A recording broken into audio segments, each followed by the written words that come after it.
Go to hell. It's over.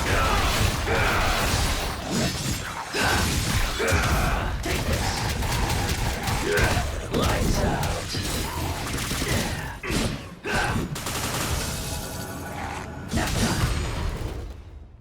If you want to get more closely acquainted with Vergil's doppelganger mechanic, I strongly encourage you to watch my first video, which is basically this doppelganger guide, where I go very in-depth into the basics, the rudimentary aspects of this mechanic. The link to that video will be in the description below, so yeah. So first things first, before I start talking about the combo and the mistakes you can make and all that jazz, I should preface this by talking about my controls. So I play this game using my mouse and keyboard. Yeah, really.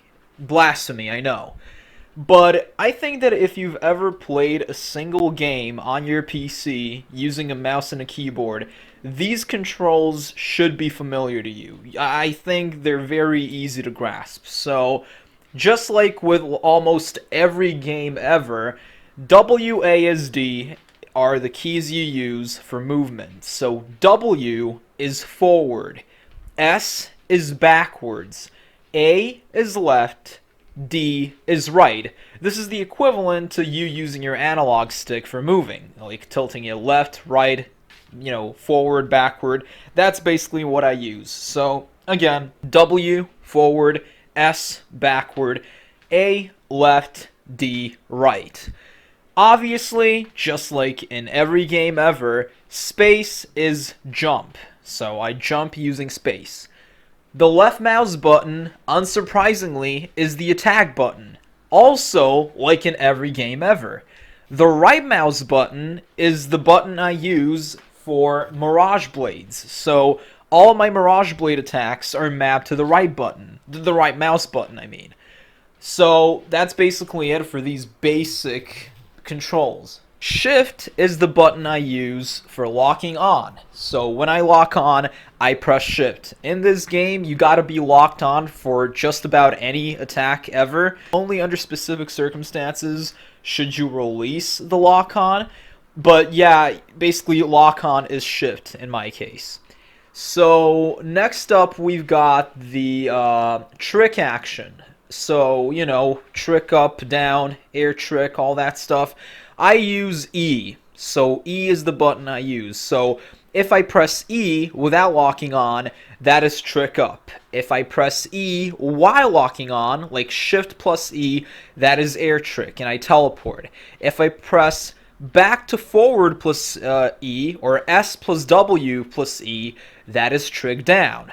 So, like I said, E is the trick action. That's the button I use for tricking, basically. R is the button I use for taunting. So that's the taunt button. Air taunts, lock on taunts, doesn't matter. R is the button you gotta press for taunting. Moving on, I have F, and F is the button I use to charge my Sindal trigger. So I press and hold F, then I release it, and I basically go into my Sindal trigger mode. Moving on, we also have 1 and 2. So 1 is the button for changing the weapon to the right. So my layout is as follows. I use the default layout for my weapons, my arsenal. So it goes Yamato, Beowulf, Mirage Edge. So if I have the Yamato equipped and I press 1, it will switch to Beowulf, which is the weapon to its right. And if I press 1 again, it will switch from Beowulf to the Mirage Edge, which is the weapon to its right. If I have the Yamato equipped, and I press 2, it will go to the weapon that's on its left, and that is the Mirage Edge. If I press 2 again, it will switch to Beowulf. If I press 2 again, it will once again switch to the Yamato. So that's how this works. We're switching weapons left and right. That's how it works. Moving on, we have the doppelganger buttons. So the buttons are as follows.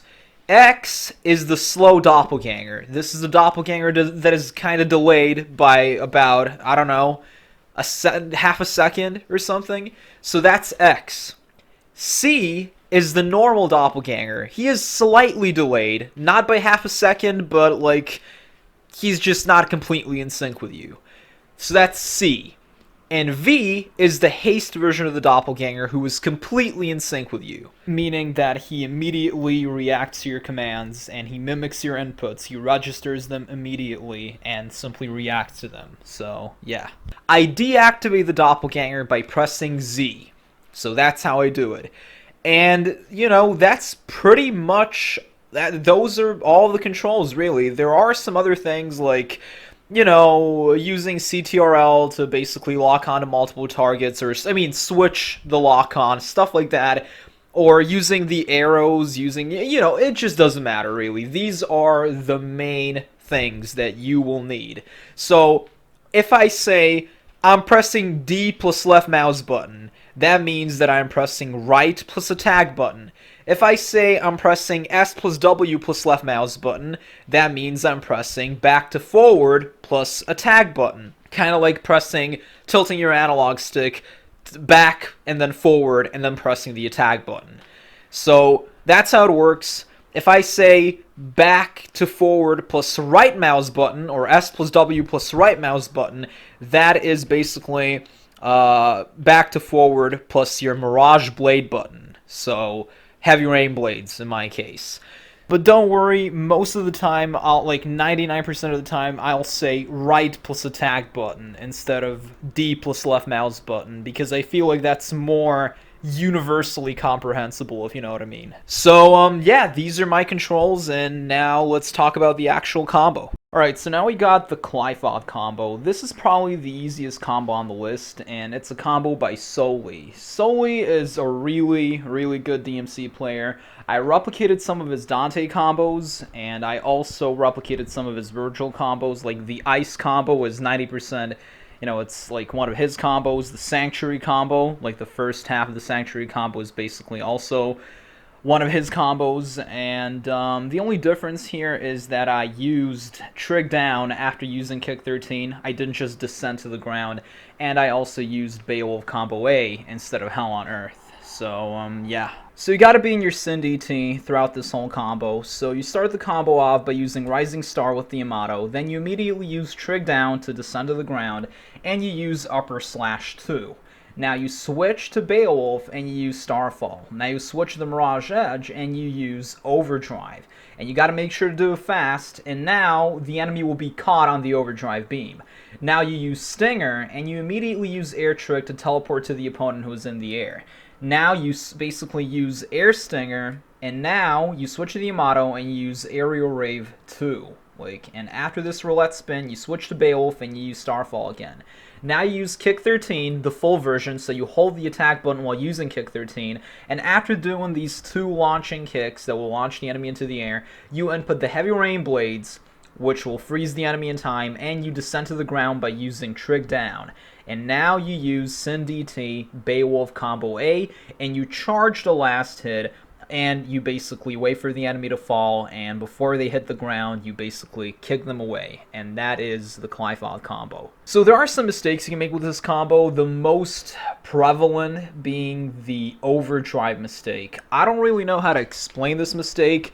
Just look at what I'm showing you right now on the screen. Like, you have so many of these instances where, you know, the enemy simply, like, their altitude is kind of screwed up, so either they don't fall on the overdrive beam, they're not caught by it, or they're too high up in the air. Like, they're on the overdrive beam, but I can't really continue the combo for some reason. So this is definitely the most annoying mistake, and I'm not sure how to explain it. I don't know what it depends on.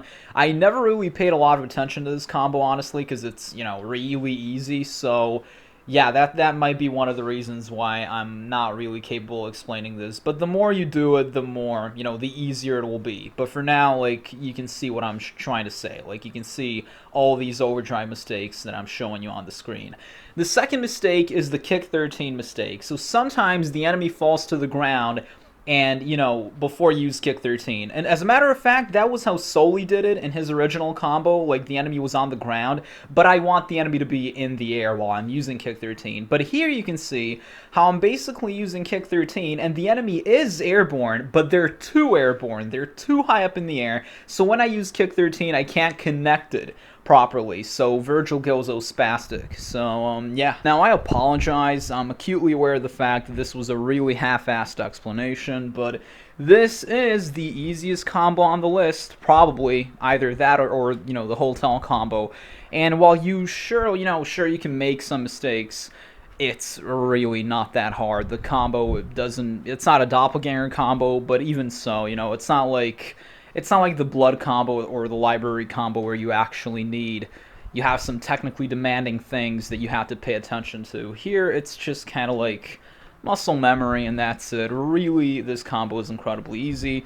So, yeah, like I said, I'm sorry that I didn't really pay a lot of attention to this combo. As a matter of fact, I had half a mind not to even talk about it, but, I was like, nah, let's talk about it. Let's make this 3 to 4 minute long explanation. So, yeah.